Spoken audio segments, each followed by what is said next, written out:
Hello, I'm Artisha Moore, and I'm the president and CEO of Association Forum. I'm very excited today to be interviewing a friend, Jeff Brown, and hearing a little bit more about what Pride Month means to Jeff. But first, Jeff, please introduce yourself. Hey, Tisha. Hi, everyone. I'm Jeff Brown. I'm the CEO of the National Association of Personal Financial Advisors. So, Jeff, thank you so much for being with us today. We want to start with just the grounding question. Tell us a little bit about what Pride Month means to you. For me, Pride Month has always been that opportunity to, one, celebrate being a member of the LGBTQI community, two, to help raise the visibility of our community to those on the outside, and really just to celebrate everything that we've accomplished, but then also to be cognizant of the long road that we still have to go to claim the rights and opportunities that we should all have as Americans. So, it's important, as you mentioned that, and I think about the pride and where it's an observation of really bringing folks together and celebrating the community, but it also was starting with protest. So when I think about Marsha P. Johnson and really the process that led to where we are today, there's another part of an intersectionality that we but in 2021, really started to put a stake in the ground in the federal holiday of Juneteenth. And that's right in the middle of Pride Month. And so what does that, as a Black man in America, what does that mean for you as you look at Pride and Juneteenth kind of in the same bucket? For me, it's been a great opportunity to bring both sides of my identity together, if you will.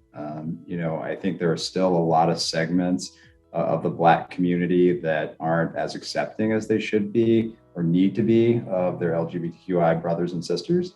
And I think having Juneteenth in the middle of Pride Month is, not taking away anything from observing any of those opportunities, but it's an opportunity to raise the fact that, being LGBTQI, there's a people that are Black Americans, there are Mexican Americans, and so things like that. I just think it's a great opportunity for us to celebrate both observances.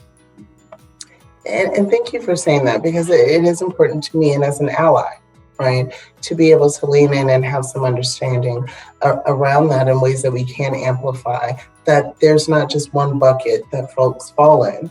They fall in a lot of parts of their identity that they bring forward. So I love the reminder of how Pride is for us all allies and those in the community, but to bring our full true selves forward. And there were a lot of conversations, and some of it was in jest, but some of it was serious of, can't we just have our month?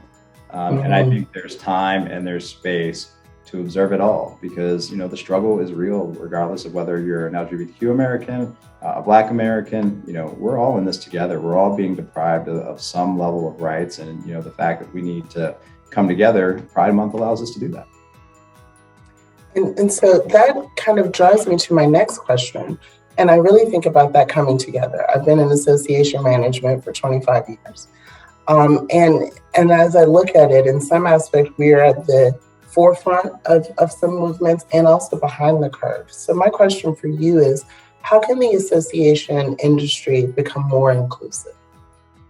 I've always felt like I was fortunate to be in a field where I could be my authentic self, meaning that, I had the opportunity to work for people and with people that said, Jeff, be you.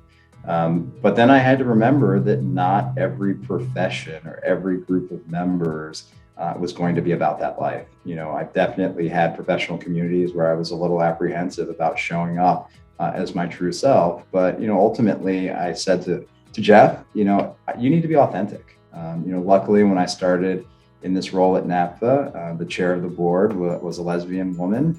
And one of the first things she said was, tell me about yourself. And I was like, well, I grew up in Maryland, And she's like, no, tell me about yourself. And she wasn't doing it in a threatening way. I think it was her way of saying, you know what, Jeff, this is a safe space. We don't want just you as the association professional. We want all of you. We want to know about your family. We want to know about your life outside of NAPFA. And I think the more that professionals like us can embrace that mindset, I think that we can create a more inclusive space.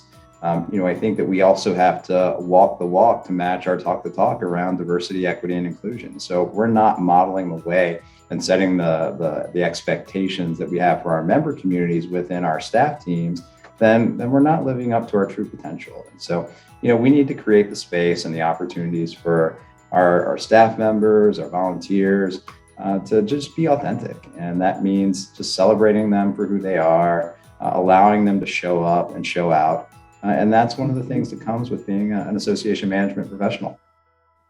Yeah, I love that you said that, Jeff. I really do, because in some aspect, it is this profession that allowed me to authentically lead and then inspire others, right? But giving that space, I think, and as a leader, for you to give that space, to give psychological safety for your teams and for your members and leaders to show up as they are, and then show out in the work that you all do, that's impactful, and it ripples throughout the community. So you were on the board when I started here at Association Forum, and you all really leaned into me being my authentic self.